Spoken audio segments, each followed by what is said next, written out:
여러분 안녕하십니까. 부동산 학교론 한동규입니다. 자, 이번 시간은 부동산 시장의 기초 이론에 대해서 살펴보도록 하겠습니다. 자, 먼저 이 부동산 시장이라는 것은 부동산에 대한 수요와 공급이 만나서 가격이 결정되는 장소를 부동산 시장이라고 하는데, 이 토지의 특성이죠. 이 토지의 특성으로 인해서 일반 상품 시장과는 다른 이 부동산 시장의 특성이 나타나죠. 가끔 2년 정도, 2년에 한 번 정도 시험에 나타나는 부분이죠. 자, 별표 2개를 한번 하도록 하겠습니다. 자, 이 토지의 특성 중 우리가 부동성이 있죠. 토지는 지리적 위치가 고정되어 이동하지 못합니다. 이 부동성으로 인해서 우리는 부동산 시장은 우리는 공간적 작용 범위가 일정한 지역에 한정되는 경향이 있는 국지적 우리가 지역 시장을 형성한다는 내용이죠. 자, 국지적 지역 시장을 형성한다.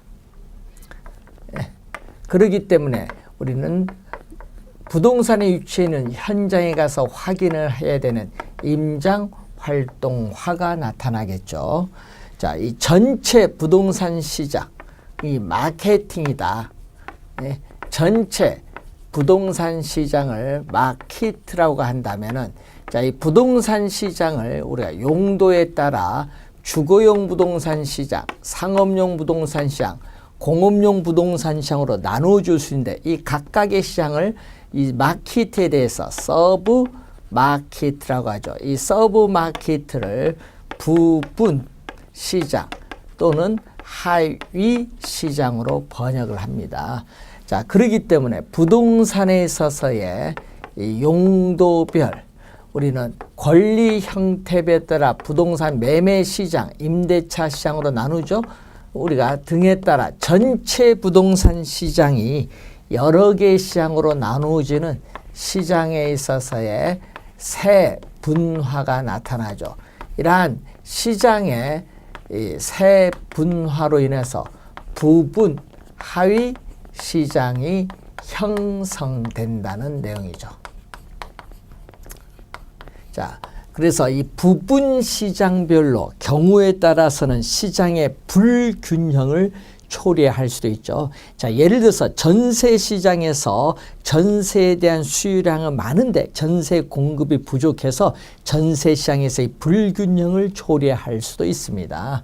자, 국지적 시장 기억을 해 두시고, 또 이 부동성으로 인해서 토지 이용에서의 외부성, 외부 효과가 나타나죠. 자, 토지 이용에서의 외부성, 외부 효과다. 자, 토지는 위치가 고정됐기 때문에 그 토지를 둘러싼 외부 환경 조건의 영향을 받아서 부동산 가치가 상승하는 정의 외부 효과, 부동산 가치가 하락하는 마이너스 외부 효과가 발생합니다. 자, 이러한 외부 효과가 나타날 수도 있습니다. 자, 그리고 이러한 외부 효과가 발생할 수도 있고, 이 부동성, 부증성, 이 개별성 등에 의해서 개별성 등에 있어서 시장에서의 수요와 공급 조절이 어렵다. 예. 부동산에 대한 수요가 증가하더라도 우리는 바로 즉시 택지를 조성해서 공급을 늘려주기가 어렵다는 거죠. 바로 이 수요 공급 조절이 곤란하다는 것은 공급의 시차로 인해서 나타나는 형상을 말하죠. 그렇기 때문에 단기적으로는 부동산 시장에서의 부동산 가격의 왜곡을 발생시키죠. 부동산 시장에서의 부동산 가격의 왜곡을 발생시킬 가능성이 높다는 거죠. 자, 그리고 개별성으로 인해서 또 선매가 곤란하죠. 미리 이 선매가 개별성으로의 특성으로 인해서 곤란하기 때문에 수급 조절이 또 곤란하다는 이러한 특성을 가지고 있습니다. 시험 지문에 또 자주 출제가 되는 지문이 되겠죠. 자, 그리고 이 개별성 개별성의 특성이죠. 물리적으로 똑같은 토지는 오직 하나밖에 없다는 개별성의 특성으로 인해서 일반 상품과는 달리 부동산 상품은 비표준화되어 있다. 자, 비표준화가 되어 있죠. 일반 상품은 표준화가 되어 있기 때문에 획일화된 수요가 나타나지만은 비표준화로 인해서 차별화된 수요의 유형을 갖추고 있고 또 어떻게 돼? 일가의 법칙이 적용되지 않죠. 한 가지 물건에 한 가지 가격이 성립한다는 일가의 법칙 적용을 배제시킵니다. 자, 비표준화로 인해서 공장에서 대량 생산이 안 되죠. 그래서 도매상과 소매상과 같은 유통기구가 존재하지 않습니다. 따라서 이러한 개별성으로 인해서 시장이 조직적으로 체계화되어 있지 않죠. 비조직화가 나타나죠. 따라서 부동산 상품의 가격에 대한 집중적인 통제가 곤란하고 부동산 거래 시에 거래 비용이 많이 든다는 거죠. 자, 이러한 개별성으로 인해서 거래에 있어서의 비공개성, 은밀성이 나타납니다. 거래에 비공개성, 은밀성이 나타난다는 거죠. 부동산 거래 내용의 사실에 공개를 꺼려한다. 왜냐하면은 부동산 소득은 불로소득이라는 부정적 인식에다가 자금 출처에 대한 세무당국의 조사라든지 이런 게 있기 때문에 거래 내용의 사실을 공개하기를 꺼려하죠. 따라서 정보 수집이 곤란하고 정보를 탐색하는 비용이 증감으로써 정보 가치 신뢰도가 저하되고 있습니다. 또 일반 상품과는 달리 가격이 비싸요. 가격이 비싸다 보니까 부동산 시장에 진입하는 수요자와 공급자의 수가 적어요. 이 소수의 구매자와 판매자가 존재합니다. 자, 소수의 구매자와 판매자가 존재합니다. 그래서 부동산 시장에 진입을 하는 수요자와 공급자의 수를 상대적으로 제한하기 때문에 부동산 시장을 불안전 경쟁 시장으로 만드는 요인이 되기도 하죠. 또 가격이 비싸다 보니까 자금의 유용성, 금융시장에서의 자금 조달의 가능성, 이 자금의 유용성과 깊은 또 관련을 가지고 있죠.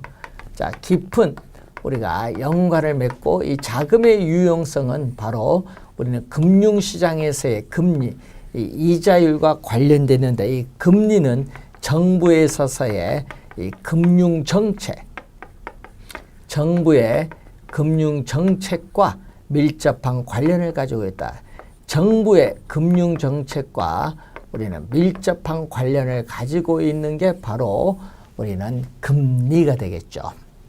또 가격이 비싸다 보니까 단기간에 거래가 이루어지기는 어려워요. 매매 기간에 있어서의 장기성이 나타나죠. 자, 매매 기간의 장기성은 단기간에 거래가 이루어지기는 어렵다. 단기 거래에 있어서의 곤란성을 나타나죠. 단기간에 거래가 이루어지기 어려운 것은요. 매수자 입장에서는 부동산을 우리가 매수하는데 부동산을 구매하는 자금을 모으는데 시간이 오래 걸려요. 축적 기간의 장기성으로 인해서 그렇고, 자, 매도자 입장에서는 부동산을 원하는 가격으로 처분을 해서 현금화하는 데 걸리는 시간이 황금성이라고 하는데 이 황금성 면에서 또 곤란하기 때문에 단기간에 거래가 이루어지기는 곤란하다는 그러한 특징을 우선 또 가지고 있습니다. 자, 이러한 부동산 시장의 특성을 또 우선 염두에 두셔야 되는데, 자, 이 시장에서 우린 자원이 효율적으로 배분이 이루어지는 시장을 완전 경쟁 시장이라고 하는데 현실적으로 존재하지 않는 이상적인 형태의 시장이죠. 자, 완전 경쟁 시장의 성립 조건은 4가지 조건이 있는데 우선 다수다. 자, 자, 부동산 시장은 소수인데 다수의 구매자와 판매자가 존재합니다. 다수의 구매자와 판매자가 존재하기 때문에 이 시장에서 수요와 공급에 의해서 결정된 가격에 판매자는 영향을 미칠 수 없죠. 판매자는 시장에서 정해진 가격을 단지 받아들이기만 하는 가격 순응자로서의 우리는 역할을 담당합니다. 자, 그리고 우리는 부동산 어떻게 돼? 완전 경쟁 시장에서 제공하는 상품의 가격이라든지 품질 등이 다 똑같아야 돼. 상품의 동질성을 갖춰야 됩니다. 상품의 동질성. 자, 그리고 상품의 동질성도 있지만 시장에 들어오는 거, 자유로운 시장에 진입, 들어오고 나가는 것이 보장되어 있다. 진입과 퇴거가 보장이 되어 있다. 시장에 들어오고 나가니 자유롭다. 우리가 자동차 시장에 자동차 회사가 진입할 때 장벽이 있죠. 이런 장벽이 없다. 시장에 들어오고 나가는 것이 자유롭다. 그리고 완전한 정보, 시장에서 상품에 대한 모든 정보가 완전히 공개되어 있다는 완전한 정보, 이 네 가지 조건을 모두 갖춘 시장을 완전 경쟁 시장이라고 하고, 이 네 가지 조건 중에 어느 하나의 조건이라도 없으면은 불완전 경쟁 시장입니다. 자, 부동산 시장의 기능을 보면 우선 부동산 시장은 부증성의 특성에 의해서 공급은 한정되어 있기 때문에 시장에서 결정된 가격에 의해서 수요자에게 자원이 배분되는 기능을 가져요. 자원 배분 기능. 그리고 시장의 본질적인 고유 기능이 교환의 기능이 있죠. 현금과 부동산의 맞교환이 나타나죠. 또 소유와 임대에 있어서 교환이 이루어지죠. 교환의 기능이 있고 또 정보 제공의 기능이 있습니다.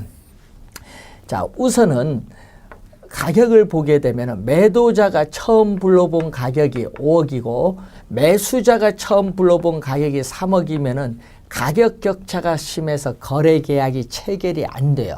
자, 그래서 시간이 경과할수록 매도자가 제안한 가격은 점점 하락을 할 것이고 매수자가 제안한 가격은 점점 높아지겠죠. 이 격차가 시간이 경과함으로써 점점 줄어드는 거죠. 그러다가 이 정도 시간이 오게 되면은 여기서 우리는 매도자가 더 이상 양보할 수 없는 하한 가격과 매수자가 더 이상 양보할 수 없는 상한 가격이 충돌을 일으켜서 사억의 거래 계약이 체결되죠. 우선 매도자, 매수자 양쪽에 정보를 제공하는 기능. 그리고 이 가격이 어떻게 돼요? 파괴되면서 우선 사억이라는 새로운 가격이 형성되죠. 가격 창조로서의 기능 또는 가격 형성의 기능을 가지고 있고 또 지속적인 토지의 대체와 경쟁을 통해서 최유효 이용으로 유도하는 과정에 있어서 우선 토지의 양과 질을 조정하는 기능을 가지고 있죠. 그리고 또 경제 주체에 있어서 이 지대를 지불할 수 있는 능력에 따라 도심으로부터 거리가 멀어질수록 상업용, 주거용, 공업용의 순으로 토지 이용의 분포가 나타나죠. 그래서 토지 이용에서의 유형을 또 결정하는 기능도 있죠. 자, 이것도 하나 첨가시켜서 생각을 해 주시면 되겠습니다.